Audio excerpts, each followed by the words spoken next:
Oftentimes people with eating disorders wait for the perfect time to start their recovery. So wait for, everything in their life to be going their way. Wait maybe even for like a life-threatening, diagnosis other than the eating disorder that might cause them to want to change. For me, it wasn't so much the medical complications that came with my eating disorder. Surprisingly, what other people thought were scares, to me, I always thought I was fine and nothing was ever going to happen to me because I thought I was invincible. For me, it came down to a lifestyle that I was so sick of. It was a quality of life that I realized, like, I don't want to live like this anymore. And I very vividly remember having a thought, and I'll tell you when I had it, but like, I can't do this anymore. I have to recover, because every single day I'm waiting for something to change and nothing's changing. And so I'll tell you what it was for me.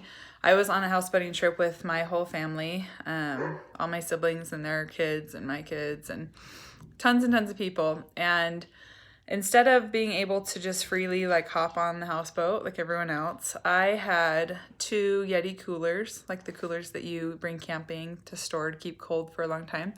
I had 2 Yeti coolers full of prepped food that I had prepared and measured and portioned out into separate containers with labels of each meal and what day it was going to be, and loaded those onto the houseboat.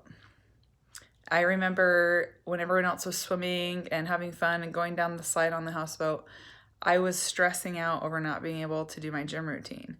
And if we were in the water, I would think, oh my gosh, I need to be treading water. I need to get some kind of workout in while I'm here.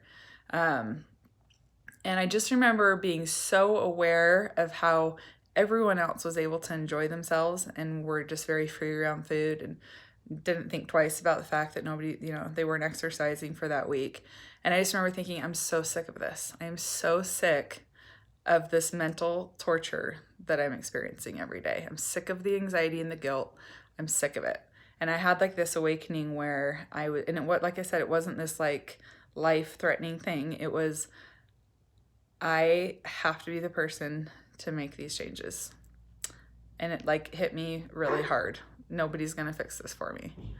Nobody's going to be able to take this away from me. I'm not going to suddenly be healed if I'm not changing anything. And so when we got back from that houseboat trip is when I decided I need some resources and I need to figure out what I'm going to do to make my life different.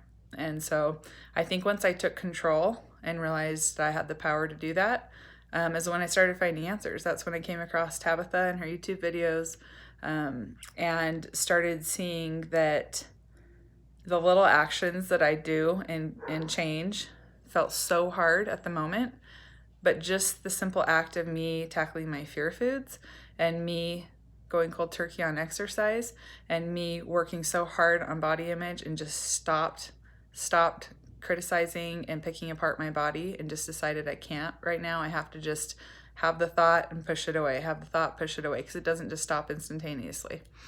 But it was those things that sound so simple, but truly you have the power to do. Nobody is stopping you. Your hands are not tied. There's nothing that's stopping you from recovering this very moment.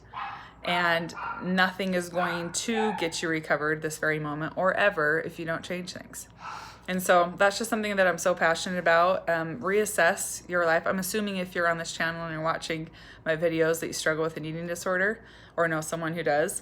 And it's likely that you're waiting for that magical answer or for it to get easier, and it's just not going to happen.